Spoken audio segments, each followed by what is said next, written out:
السلام علیکم معزز ناظرین اور پیارے دوستوں، امید کرتے ہیں کہ آپ سب خیریت سے ہوں گے۔ دوستوں، آج ہم بات کرتے ہیں تہجد کی فضیلت کے بارے میں۔ تہجد کے بارے میں اللہ رب العزت فرماتے ہیں، جو شخص رات کی تاریکی میں اللہ کی رحمت کی امید کرتے ہیں، آخرت کے دن اللہ کے سامنے پیش ہونے کا خوف لیے ہوئے قیام کی حالت میں یا سجدے کی حالت میں اپنی رات گزارتا ہے، بھلا اس سے بھی کچھ اچھا ہو سکتا ہے؟ رسول اللہ صلی اللہ علیہ وسلم کا فرمان ہے، رمضان المبارک کے بعد سب سے افضل محرم کے روزے اور فرض نماز کے بعد سب سے فضیلت والی نماز رات کی نماز ہے۔ شاید کہ آپ نے کبھی اس بات پر غور کیا ہو، اللہ کے نظام کا بھی تو ایک زاویہ ہے نا۔ رات کو بھی نماز ہے، دن کو بھی نماز ہے۔ اللہ تعالیٰ نے کچھ نماز رات کو رکھی ہے، کچھ دن کو رکھی ہے۔ رات کی نماز افضل کیوں بیان کی ہے؟ ایک دوسری روایت اس کی وضاحت کرتی ہوں۔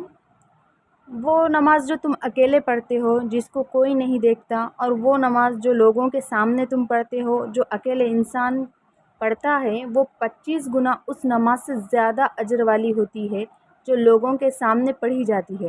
سبب کیا ہے؟ اس وقت اس کے ذہن میں کوئی سوال ہی پیدا نہیں ہوتا کہ کوئی دیکھ رہا ہے۔ خالص اللہ کی رضا اور اللہ رب العزت کے ساتھ وہ محبت اور وہ نماز کے ساتھ وابستگی پیدا ہوتی ہے جو لوگوں کے سامنے نہیں ہو سکتی۔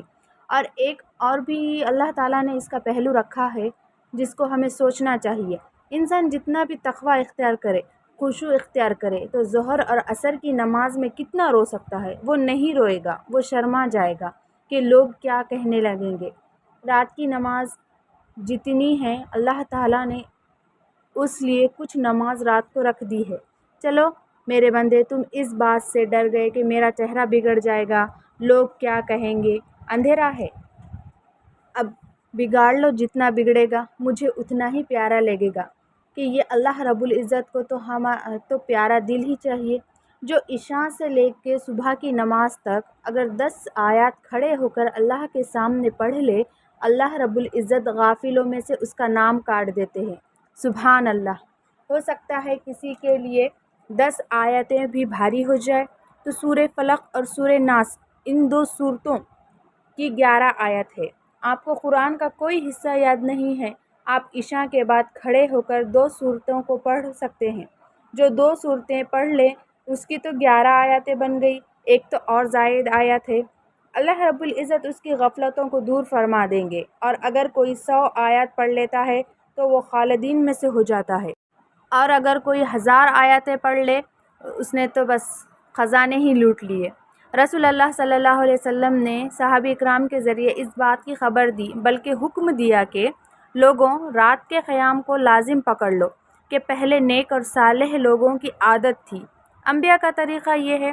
تم رب کے تقرب کی اگر سچی خواہش رکھتے ہو تو یہ خواہش پوری ہو سکتی ہے۔ تہجد پڑھ لو، تمہارے گناہ جتنے بھی ہیں اس تہجد کی بدولت اللہ سارے گناہوں کو معاف کر دیں گے۔ آج انسان توبہ تو کر لیتا ہے، لیکن کوئی ایسا راستہ بھی تو ہونا چاہیے کہ انسان گناہوں سے بچ جائے۔ حدیث کہہ رہی ہے کہ تہجد کی پابندی کر لو، اللہ تبارک و تعالیٰ تمہیں گناہوں سے بچا دے۔ تہجد پڑھنے والے کے جسم کی بیماریوں کو اللہ دور کر دیتے ہیں، یہ علاج بھی ہے۔ یقین کر لیجئے، مومن کا شرف اور مومن کی بزرگی اس بات میں ہے کہ وہ رات کی تہجد پڑھتا ہے۔ اللہ تعالیٰ اس بندے کی عزت کو ہمیشہ قائم و دائم رکھتے ہیں۔ جس کے ہاتھ اٹھتے ہیں تو اللہ کی طرف اٹھتے ہیں، وہ اللہ کا فقیر بن کے رہتا ہے، وہ کس کو لے کر لوگوں کے سامنے پیش نہیں کرتا۔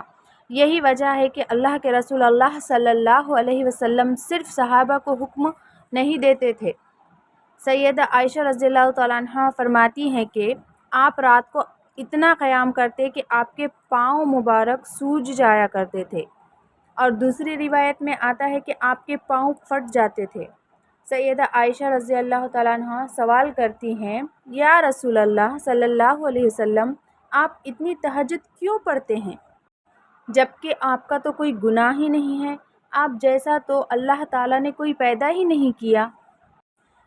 تو آپ صلی اللہ علیہ وسلم نے کتنا خوبصورت جواب دیا کہ مجھے اللہ تعالیٰ نے ساری کائنات میں افضل بنایا ہے، تو میرا شکر بھی کائنات میں سب سے افضل ہونا چاہیے۔ رسول اللہ صلی اللہ علیہ وسلم کے صحابی کا بیان ہے کہ جب اللہ کے رسول مدینہ منورہ تشریف لائے تو مدینہ والوں کو سب سے پہلے پیغام دیا۔ میں مدینہ پہنچا تو لوگ بھاگ رہے تھے، دوڑ رہے تھے، خوشی سے کیا کہہ رہے تھے؟ اللہ کے رسول تشریف لے آئے، اللہ کے رسول تشریف لے آئے۔ میں نے بھی دیکھنا چاہا کہ کون سی مبارک ہستی ہے۔ جب میری پہلی نظر رخ انور پر پڑی تو میری زبان بول اٹھی کہ یہ مبارک چہرہ جھوٹا نہیں ہو سکتا۔ سبحان اللہ۔ اور آپ سب سے پہلا پیغام کیا دے رہے تھے کہ لوگوں سلام کو عام کرو، لوگوں اللہ کی رضا کے لیے لوگوں کو کھانا کھلایا کرو، لوگوں رشتہ داروں کے ساتھ اچھا سلوک کیا کرو، جب لوگ سو رہے ہو تو تم اللہ کے سامنے تہجد پڑھا کرو۔ یہ پہلا پیغام تھا۔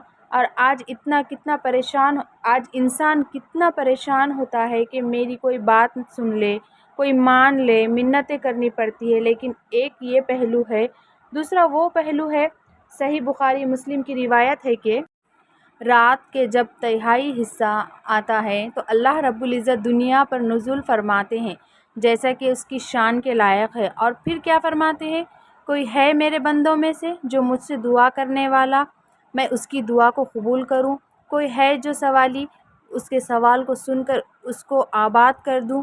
کوئی ہے جو اپنے گناہوں کی بخشش مانگتا ہے، میں اسے معاف کر دوں؟ اور دوسری روایت کے مطابق ہے کہ کوئی ہے بخشش مانگنے والا، کوئی ہے رزق کا متلاشی۔ جب تک فجر کا وقت نہیں ہو جاتا مالک الملک کہتے ہیں کہ آؤ مجھ سے جو لینا ہے لے لو، کہ آؤ مجھ سے جو لینا ہے لے لو۔ اللہ رب العزت ہمیں اس وقت مانگنے کی توفیق عطا فرمائے، آمین ثم آمین۔ رسول اللہ صلی اللہ علیہ وسلم کبھی اکیلے تہجد کے لیے نہیں اٹھتے تھے، بلکہ آپ آواز دیتے، عائشہ اٹھو اور تم بھی تہجد پڑھو۔ دنیا میں ہی اکٹھے نہیں، جنت میں بھی اکٹھے جانا ہے۔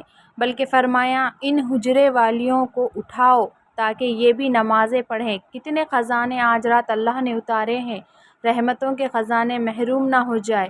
اللہ رب العزت ہم سب کو بھی اس بات کی توفیق عطا فرمائیں۔ رسول اللہ صلی اللہ علیہ وسلم کا ایک اور بھی مزاج مبارک تھا، وہ فرمایا کرتے تھے اور پہلے اس پر عمل کیا کرتے تھے۔ وہ کیا فرماتے تھے؟ بہترین عمل وہ ہے جو مستقل مزاجی سے کیا جائے، خواہ وہ تھوڑا کیا جائے۔ آپ سحری کے وقت نہیں اٹھ سکتے تو عشاء کی نماز کے بعد آپ پڑھ لیجئے۔ آپ اتنی بھی ہمت نہیں کرتے کہ 6 رکعت ہی پڑھ لیں، 4 رکعت ہی پڑھ لیں اور 2 رکعت سے اپنے آپ کو محروم تو نہ کریں۔ ایک وقت آئے گا کہ یہ 2 رکعت 4 رکعت میں، 4 6 میں، 6 8 میں بدل جائیں گی۔ اللہ رب العزت سے دعا ہے ہمیں توفیق خاص سے نوازے۔ اللہ رب العزت جتنے بھی ہاتھ تیری بارگاہ میں اٹھے سب کو عزتوں اور رحمتوں، راحتوں، برکتوں سے نواز دے۔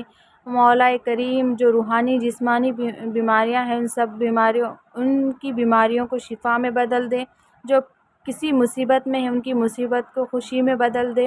اے اللہ جو بھی تجھ سے خوشیوں کی دعائیں کر رہے ہیں آج ان کی زندگی میں خوشیاں، بہت ساری خوشیاں عطا فرما دے۔ جو کسی بھی تنگی میں ہیں اللہ ان کی تنگی کو آسانی میں بدل دے، آمین۔